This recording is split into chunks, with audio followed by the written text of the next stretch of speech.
This is Higher Frequency, and this is the Schumann Resonance, which has been going off. If you don't know what this is, I'll explain it later in the video, but this is your weekly rundown, and this is what's going on in the world. Let's get started with Ian Carroll.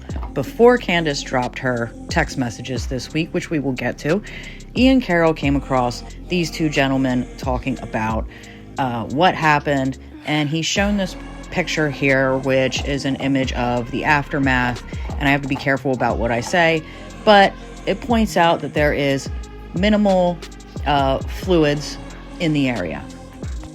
What does this imply? We don't know, but this is how it leaves Ian. That, everything we just talked about starts to lead to a bunch of questions that I don't really know where they lead. There's that. Leave your comments what you think on that subject. Next in the news is Redacted News dropping the information on Candace dropping the text. Now know the Charlie Kirk text messages are real. Candace Owens dropped those texts yesterday and the internet exploded, showing Charlie Kirk in a group text chat saying that he lost another $2 million donation from Jewish-backed group. Here, I'll just read it. Just lost another huge Jewish donor, $2 million a year because we won't cancel Tucker. I'm thinking of inviting Candace. And someone in the chat says, ugh. Charlie then says, Jewish donors play into all the stereotypes. I cannot and will not be bullied like this, leaving me no choice but to leave the pro-Israel cause, he says. Moving on to Candace, who posted something yesterday.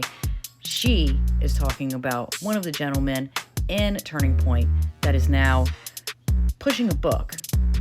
And we all have questions about somebody else there too. And Josh made it clear multiple times that in his last conversation with Charlie, above anything else, was really interested in Josh's book. So much so that in his literal first tweet, after news broke that Charlie had in fact died, Josh manages to bring up his book. I'm not kidding. Here's his tweet. He writes this: I am speechless, devastated, and heartbroken. We spoke less than 24 hours ago. Charlie joked how he was going to plug my book on this very tour. He was a unique force, a generational leader. Pray for Charlie's beautiful wife and their young children. Rest in peace, warrior.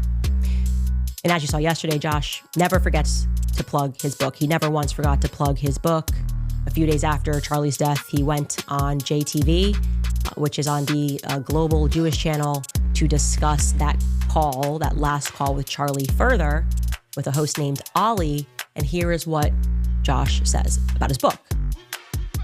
We actually did speak for the last time less than 24 hours before the assassination happened. We had a Zoom call, a friend of mine, him, a couple of his producers. It was a small call. We were literally talking, above all, about the anti-Israel questions that he expected to receive on this campus tour. And we were kind of talking him through talking points and strategy and how to deal with these expected hostile questions. And you held on my book, Israel and Civilization, Ali. The last words I think Charlie spoke to me were, he literally said, Josh, when the Israel question comes up, I'm just going to plug your book, Israel and Civilization, because I think that what you read in the book basically is how I feel as well. And that ends up being the last time that we spoke.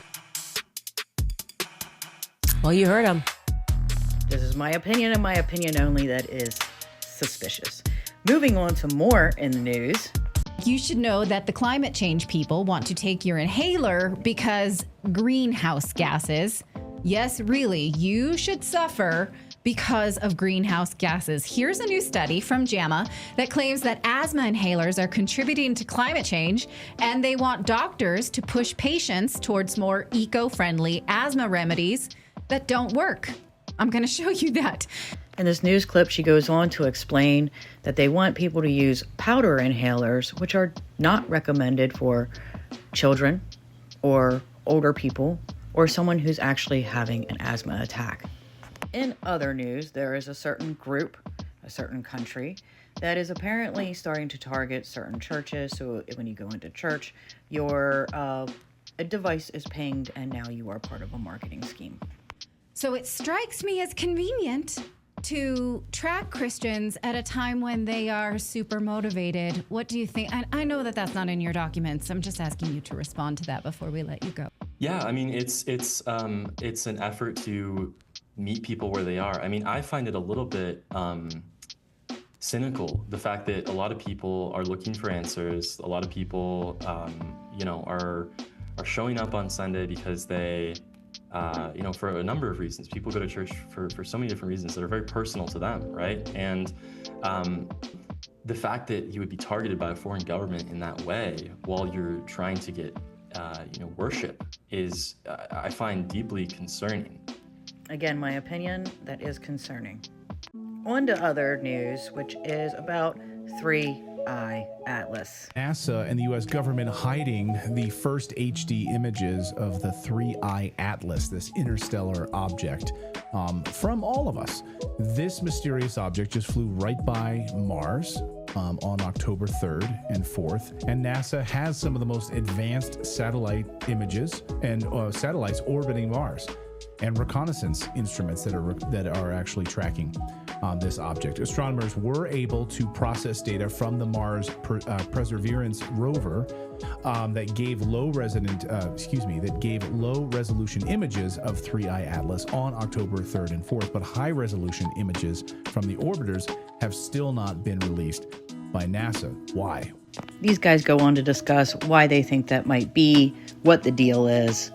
What do you guys think? Why aren't these images being released? We also have to remember that back in the day, Jeremy Corbell warned us all that there would be some sort of mischievousness going on. Now this leads us back to the Schumann resonance.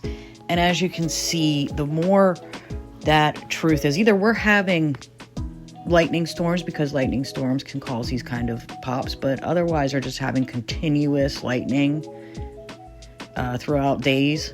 Yeah, I don't think so. So there are a couple blank spots here. We never know what that means. Some say that's a full blowout frequency, but you see here, there are these sections here where it's almost like the volume's turned up and down. And the way that you read this graph is on the left-hand side is it goes, the top number is the lower frequencies, and the higher frequencies are as you move down. So these drops, these big drops in these frequencies, it's not a drop in frequency, it's a boost in frequency and a rise to 40 hertz, which I'm showing you this graph here on the left. So there's 4, and then down at the bottom is 40. So we've been hitting these points where the Schumann resonance, and there's the big question, we don't know. This is allegedly that because we are electromagnetic beings, we somehow affect the electromagnetic frequency of the Earth.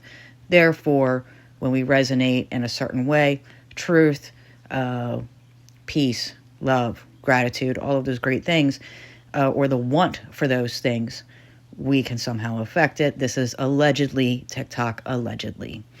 Anyway, this is higher frequency, and this is your update for the week. I hope you enjoyed it. As always, light up the dark.